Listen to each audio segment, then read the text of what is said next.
자, 여러분 안녕하세요. 반갑습니다. 이번 시간에는 우리 원자란 녀석, 이 녀석의 구조가 어떻게 생겼는지 그걸 볼 겁니다. 자, 이 물질이라고 하는 것을 쪼개다 보면은 물질을 쪼개면은 분자, 기본적인 그 단위로서 분자 이런 것들이 나오죠. 물질을 구성하는 물질의 성질을 구성하는 가장 기본적인 입자입니다. 근데 이 분자는 말 뜻에서 이 분이 나눌 분자입니다. 나눌 수 있는 입자다 그런 뜻이죠. 그럼 더 쪼개면은 원자라고 하는 녀석이 나오잖아요. 자, 이 원자는 예를 들어서 물이다. 그러면 물은 H2O 이렇게 쓰죠. 이 녀석은 쪼개면 어떻게 수소 원자 2개하고 산소 원자 1개 이렇게 쪼갤 수 있잖아요. 이게 이제 원자 구성이 이렇게 되어 있다. 이렇게 볼 수 있습니다. 자, 그런데 우리는 원자를 더 쪼개는 기술을 가지고 있어요. 원자를 더 쪼개봤더니 이 녀석이 세상에 가운데 핵이라는 녀석이 있고요. 원자 핵 그렇게 얘기해도 되죠. 그리고 전자라는 게 있더라 하는 걸 알게 됩니다. 물론 이제 발견 순서로 보면 전자를 먼저 발견하고 그 다음에 나중에 핵을 발견하게 됐죠. 그럼 핵이라는 녀석은 더 쪼갤 수 없냐? 있죠. 쪼개 보니까 양성자라고 하는 이 녀석이 등장하고요. 또 중성자 이런 게 등장합니다. 자, 그런데 그럼 이것들은 더 쪼갤 수 없냐? 있습니다. 양성자, 중성자 이것들을 더 쪼개서 이제 여러분들 뭐가 나오냐면 쿼크 이런 것들을 얘기하게 돼요. 그런데 우리 고등학교 과정 화학 1에서는 쿼크 이런 것들을 다루지 않습니다. 그러니까 여러분들은 이거는 그냥 뭐 그런 게 있구나. 그 정도. 쿼크가 뭐 어떤 종류가 어떻게 있고 뭐 그런 거 신경 쓸 필요 없습니다. 이거 신경 쓰지 마세요. 그런데 여기서 신경 써야 할 게 있어요. 뭐냐? 바로 이 전자라는 녀석이죠. 쿼크라고 하는 녀석과 같은 이런 입자를 갖다가 소립자라 그래요. 소립자. 그러니까 물질을 이루는 가장 기본적인 바탕이 되는 입자다 그런 뜻이죠. 소립자. 근데 쿼크가 소립자라고 하잖아요. 전자도 소립자입니다.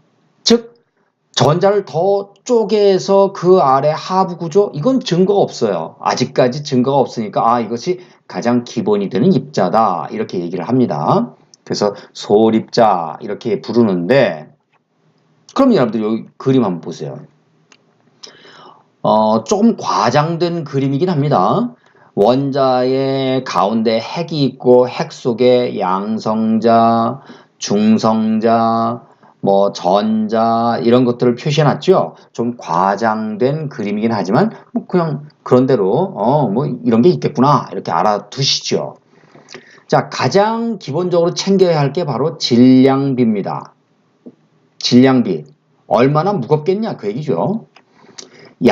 이때는 이제 우리 상대적인 질량비를 비교할 거예요.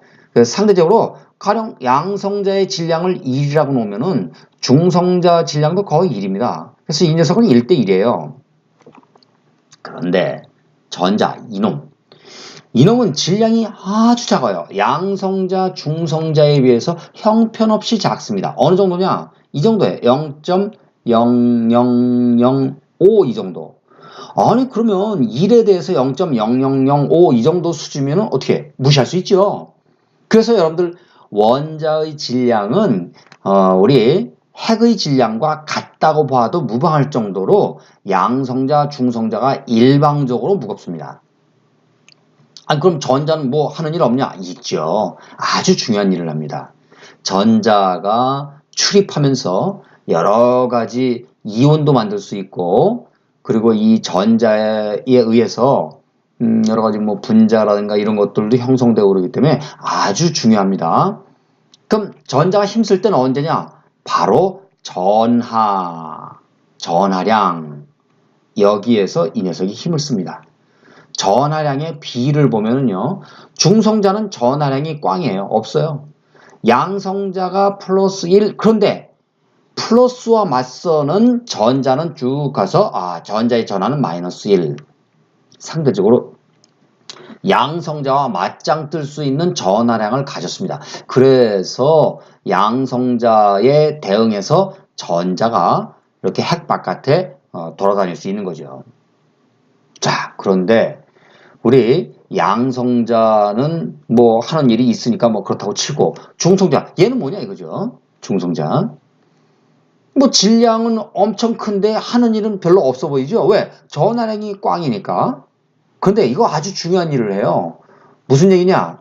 자, 여러분들 여기서 보면은 양성자는 분명히 플러스 전하를 띈다 그랬죠? 플러스예요.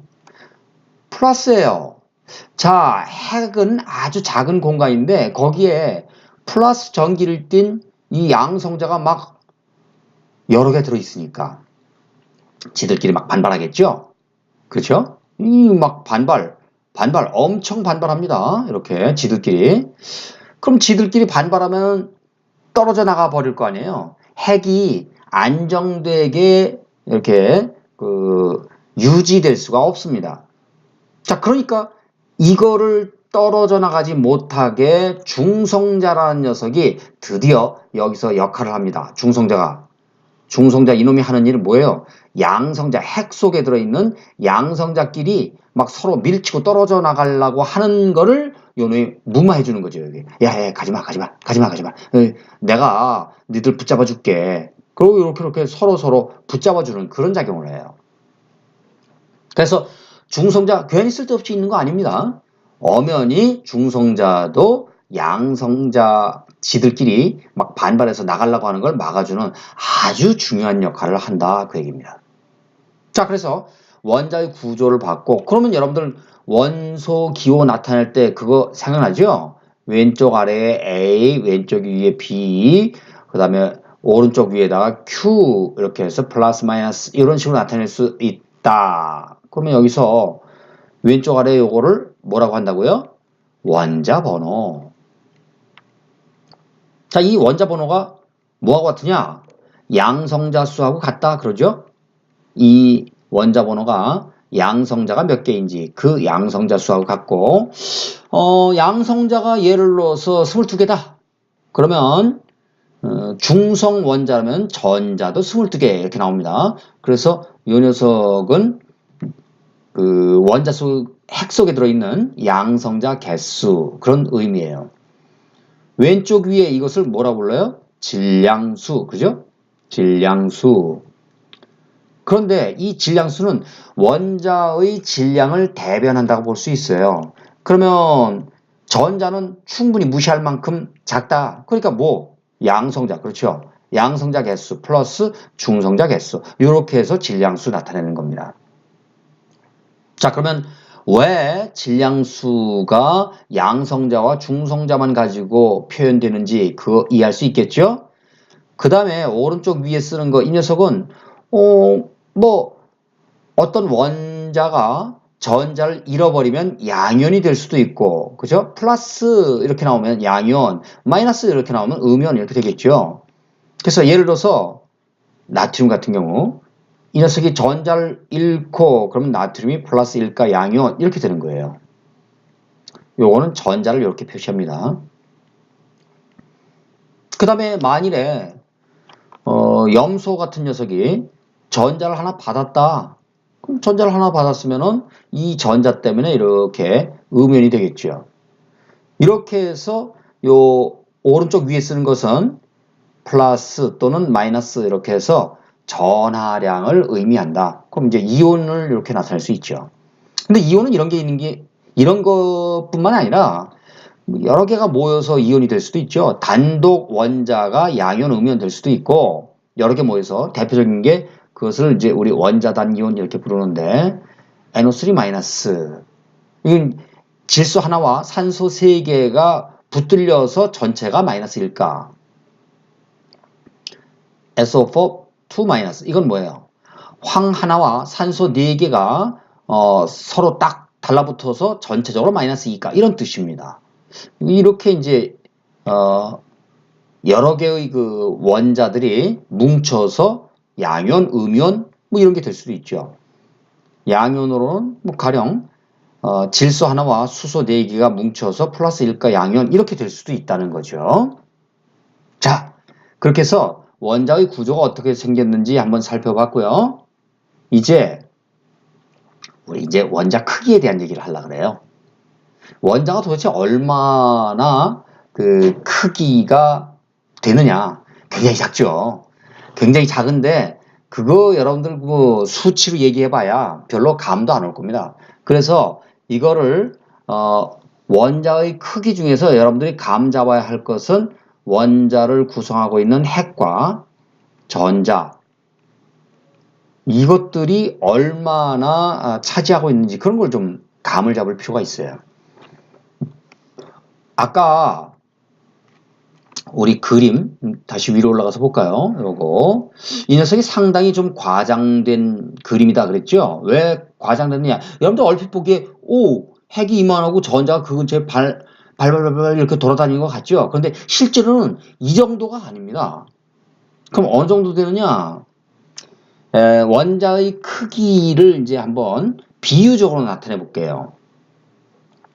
예를 들어서 원자 핵의 크기를 여러분들 그 강낭콩 이 정도 크기라고 할까요? 우리 이제 비유적으로 얘기합니다. 비유적인 표현이에요. 강낭콩. 그럼 전자가 이제 핵 주위를 돈다 그랬죠? 전자의 크기는 엄청 작죠. 핵과 비교할 수 없을 정도로 작습니다. 그런데 우리는 가운데 핵이 있고 핵 바깥에 전자가 이렇게 돌아다니잖아요. 아이고 이거 그림이 좀 삐뚤어졌네. 어쨌든 이렇게 전자가 돌아다닌다고 할 때 이 핵에서 전자까지 이거의 그 공간의 비율 이런 걸 이제 좀 알아보고 싶다 그 얘기입니다. 그게 무슨 얘기냐? 자, 전자가 돌아다니는 데까지의 이거를 이제 원자 크기라고 하면요. 원자 크기. 여러분들 이 원자 크기를 뭐하고 비유해서 나타낼 거냐면은 원자 크기를 우리 원자 핵을 강낭콩에 비유한다면은 원자 크기는 어느 정도 되냐? 월드컵 경기장. 월드컵 경기장 그러면 좀 감이 오나요? 자, 여러분들 이거 어마어마하게 크죠? 월드컵 경기장 보통 뭐 몇만 명, 4만에서 한 5만 명 정도, 뭐 6만 이상 이렇게 많은 사람들이 관전하러 들어가는 월드컵 경기장. 이 정도 이제 비교할 수 있어요. 자, 무슨 얘기냐? 야, 여러분들 월드컵 경기장 가운데 이 축구 코트가 있고요. 그죠? 축구장이 이렇게 있고 여기 뭐 이런 식으로 있겠죠. 대충 그리면 뭐 이런 식으로 있을 텐데 이게 대략 한 100m쯤 되죠. 그 월드컵 경기장이면 이 바깥에 관중석도 있고 그러니까 이렇게 커야 될 거 아니에요. 자, 그런데 월드컵 경기장 한가운데 강낭콩, 요게 이제 강낭콩이라고 합시다. 요만큼이 있으면은 전자가 이쯤 떨어져 있다는 얘기예요. 월드컵 경기장 한가운데 강낭콩 정도 크기가 원자 핵이라면 전자는 월드컵 관중석 여기쯤 떨어져 있다. 이거 얼마나 이게 그 원자 핵이 원자 크기에 비해서 작은지 알 수가 있습니다. 자, 그럼 원자는 뭐냐? 원자는 대부분 텅텅 비어 있어요. 이거 빈 공간 아니에요? 여기가 빈 공간. 그래서 원자는 대부분이 이렇게 빈 공간인데 전자가 한참 먼 곳을 이렇게 떨어져 있고요. 그래서 어떻게 얘기하냐면은 원자는 99.8% 빈 공간이다 이렇게 얘기합니다. 한 0.2% 정도, 0.1에서 0.2% 요 정도, 요 정도가 이제 뭐 핵의 크기다 이렇게 볼 수 있어요. 뭐 0.2%도 안 되죠. 0.01% 이 정도 될까? 어쨌든 이렇게 무지무지 작은 공간입니다. 그래서 핵이 이렇게 무지무지 작은 공간 안에 강낭콩이 월드컵 경기장 한가운데 있다고 생각하면 여러분들 가히 상상할 수 있을 겁니다. 그게 이제 원자 크기에 대한 핵과 원자 크기에 대한 비유적인 표현이에요. 그러니까 원자가 얼마나 작은데 그거보다 핵은 또 얼마나 작은지 그런 거 알 수 있어요. 아니 그러면 원자는 대부분 빈 공간이라면서 우리가 솔직히 주변에 보면은 물질들 빈틈이 없어 보이죠. 자, 그런데 그거는 이 핵, 전자 이런 놈들이 다른 원자가 있고 또 다른 원자가 있잖아요. 그럼 이 녀석이 핵과 핵 사이에 강하게 반발하죠. 그래서 여러분들이 만약에 이렇게 빈 공간이라면 여러분들이 벽을 쉽게 뚫고 들락날락 할 수 있어야 될 것 같은데 그러질 못하잖아요. 왜냐하면 이 반발력이 워낙에 강하기 때문에 사람의 힘 정도 수준으로는 어림도 없다 그 얘기입니다. 자, 그래서 원자가 얼마나 큰지 이런 것들을 한번 설명을 해봤습니다. 여러분들 이거 주변 친구들한테도 많이 소개 좀 해주셨으면 좋겠고요. 앞으로 여기에서 화학 강의를 통해서 여러분들이 많이 도움을 받았으면 좋겠습니다. 자, 이번 시간에는 여기까지 하겠습니다. 수고하셨습니다.